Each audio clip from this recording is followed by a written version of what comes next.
Welcome to the Ordinary Guy Garage. I'm Scott, Ordinary Guy. So today I'm gonna give an update on the S10, both of them, where we're at with it, what we've done, what we got ahead of us. Also, when I'm done with that, I think I'm gonna do a little bit of fabrication here on some traction bars. So hang on.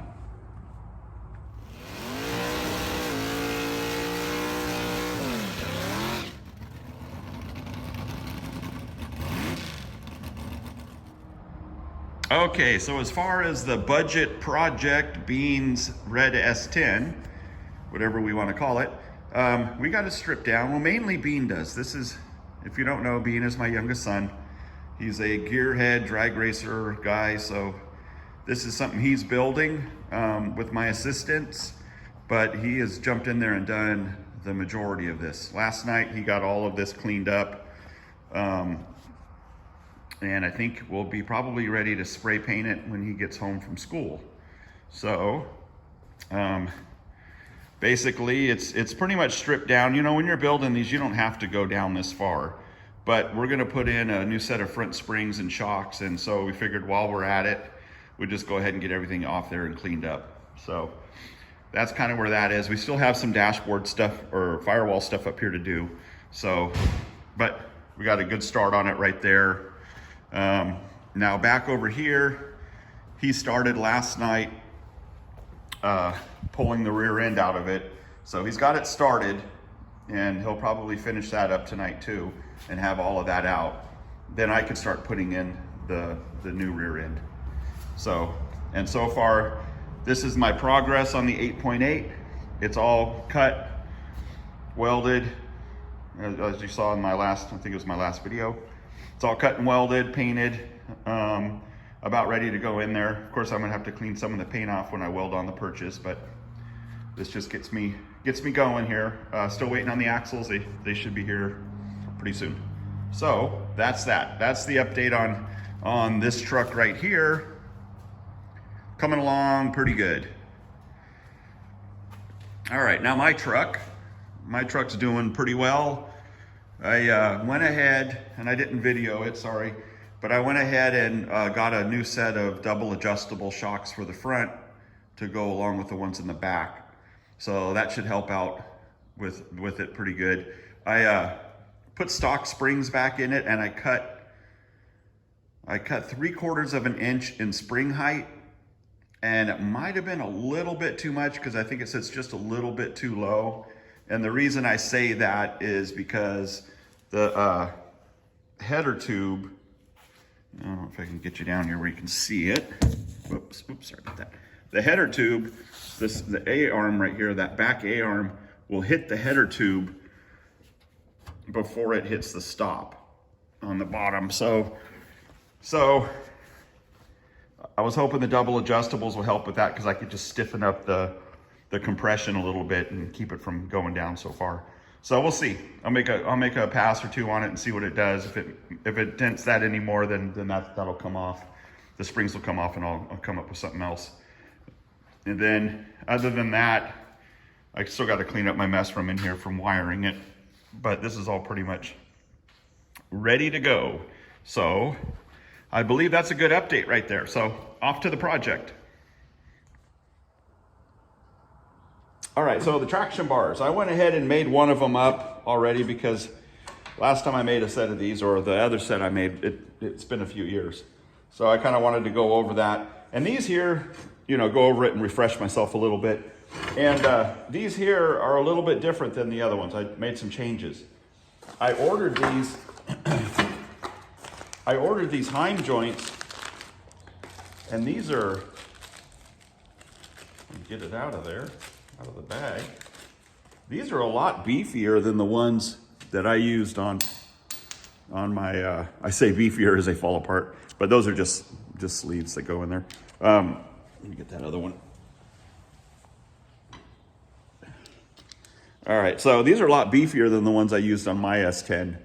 The one with a line in here, you can see it has a line right there. That's left-hand thread. They'll usually do that on left hand, or they'll put notches or somehow to let you know, but that's a left-hand thread. The one that's gonna be on the bottom plate here is a right-hand thread. So that way you can make an adjustment without pulling it apart.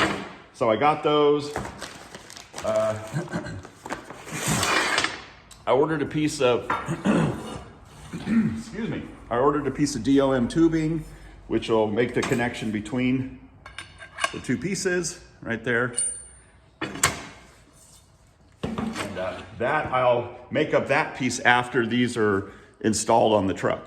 So now what I did, let me bring the camera over and closer. Yeah, that'll be better. See if the cat will let me sit down. All right, so, all right, sorry for all that movement. Okay, so what I've done here is the bottom plate, the U-bolt plate, I guess is what it's called. This is out of the Ford Explorer. So this is as it comes out. Now what I did, come on, kitty, you're gonna have to get down. Get down, kitty. All right, so what I did with this one here, I modified it a bit because they have the shocks are a little bit different on the Explorer versus the S10.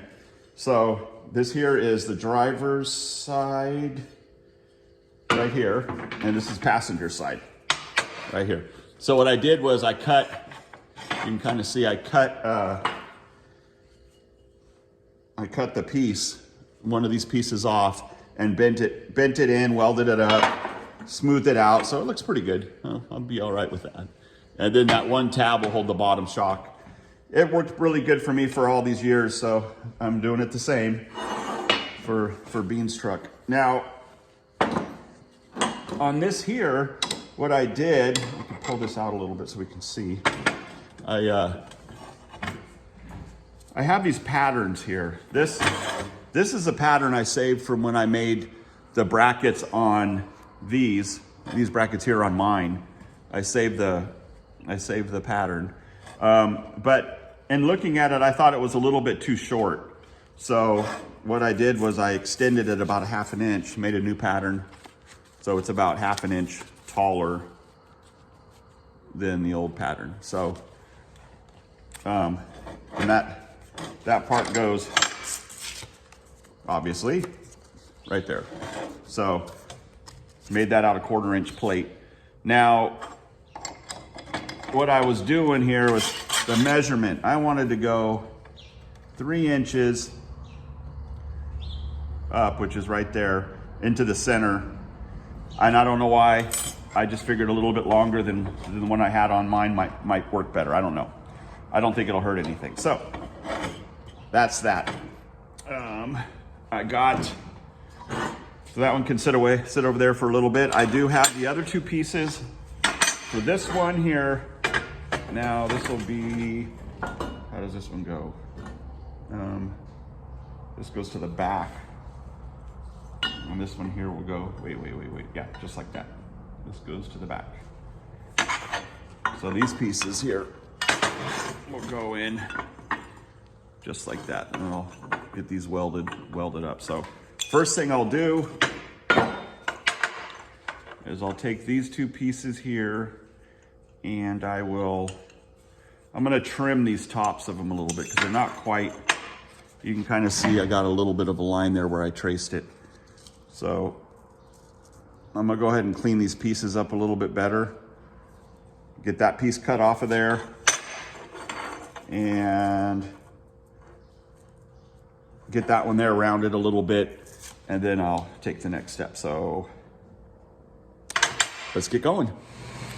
All right, sorry for the noise. I got the heater on, or the blowers for the wood stove, so kind of warm it up in here a bit. So what I did, kind of rounded the edges a little bit, just kind of got a rough thing. Now I drilled, this is not the final size hole right here, that's just a 3/8 hole. So what I'm gonna do in order to make duplicate pieces, I got that 3/8. And the other thing you gotta do, you gotta get rid of all the stuff on the outside, you know, around the edges, different slag or whatever. Because what I'm gonna do is bolt these guys together.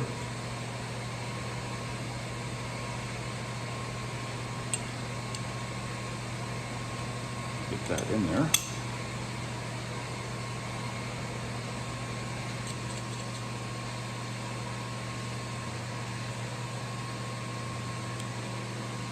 Figure out how it fits the best.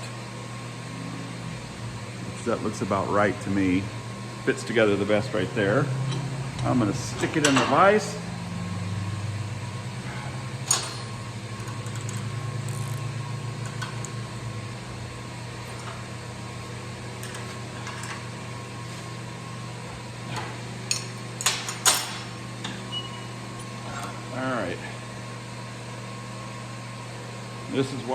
This is why you want to get the burrs out of there, so that way you can they'll clamp together real tight. Now, as long as you don't really beat on it too much or anything, they will stay aligned, or mostly aligned, and then you could make two pieces that are nearly identical. So just grind them at the same time. So I'm gonna go ahead and get started on that.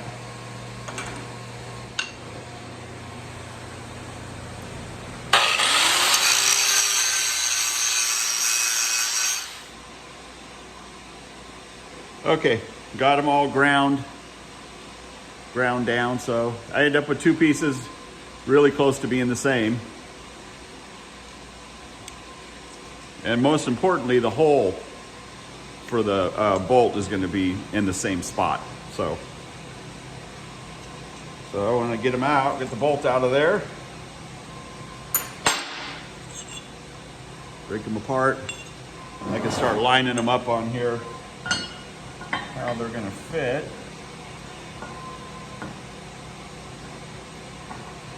Looks like they're going to take a little bit of trimming. Maybe not.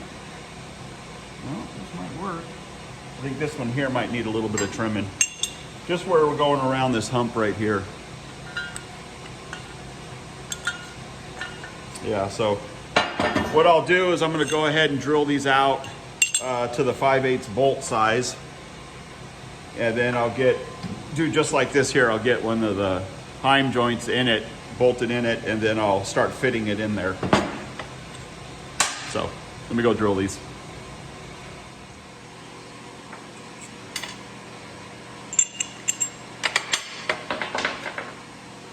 All right, drilled them out. Got them drilled out to the 5/8 hole. Everything lines up really good. Put a bolt in there and a heim joint, spacer, another plate. And I'll tighten these guys up.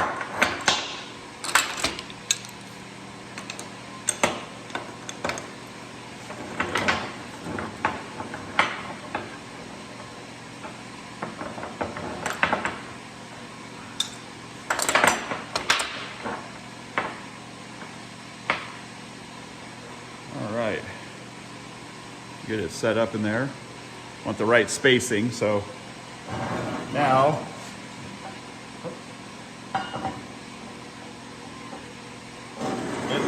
it looks to me like these are going to fit without any real adjustments here. So that looks good. The one thing I want to make sure of is, I don't know if you can see it here, but the bolt, show you on this one. I want to make sure that I can still get my nut in there, but it makes its room, and I tried to socket in there, and that fits too. So there's plenty of room on both sides to get those in there. So that'll work. I think I'm ready to start welding this up.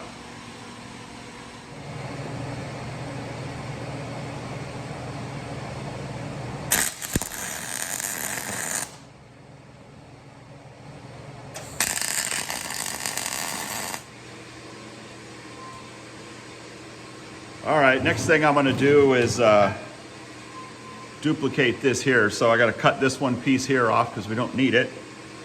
And so I'll throw a little pie cut in here and then cut the tab off and bend it over and weld it up.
All right, here comes the kitty. All right, so he's a little bit perturbed because of the grinding. So anyways, I got this one together. I still got to grind it down, but whatever. He's already kind of irritated at me for grinding, and so is Spike. So I'll grind it in a little bit. But yeah, it's all welded. I molded that thing in a little bit. I just got to grind it down, finish welded in here. So basically I got matching set. So what I'm gonna do, I'm gonna wrap this video up right there. We'll have to take this in parts, the video in a couple of parts for these traction bars. We still need to get the leaf springs off. And I think I might try to make some bushings for the front. That'll work with these. If not, well, I'll just order some. But doing this on a budget, I'm trying to do as much of this as I can. This stuff is expensive. So anyways, on another note, I've had a couple of people ask me over the past couple of years if I could make stuff for you or for them. I had a guy just ask me about a dash panel, and I made one up and I sent it to him. And I kind of have an idea here that maybe some of this stuff, because of the amount of money that we're putting into these two trucks right now, go ahead and ask me. I can, if you want to buy something, have me make it and pay me for it, then that'd be great. Just ask me about it and we'll see what we can do. Something like these traction bars here, obviously I'm trying to make them out of the scrap that I have here, but I could have, I can use different kind of plates on the bottom, which won't take as much time to put them together and all that. But your big problem is going to be in shipping. You're gonna pay money in shipping when you get in stuff like this because it weighs a little bit. Summit Racing can send it out for no shipping. So if you want something hand built by me, then I can do that. And the money goes to a good cause because it'll help with these two cars, these two trucks here, and keep us racing. So anyways, just thought I'd throw that out there. I know before I was really adamant about not making stuff for people, but yeah, let's give it a shot. Let's see what happens. I have a couple of ideas of different things I'm gonna maybe start making and selling. So we'll see how that comes along. So anyways, thanks a lot for watching. Thanks for subscribing. Thanks for the comments you're gonna leave. And of course, thank you for the thumbs up. I'll catch you next time.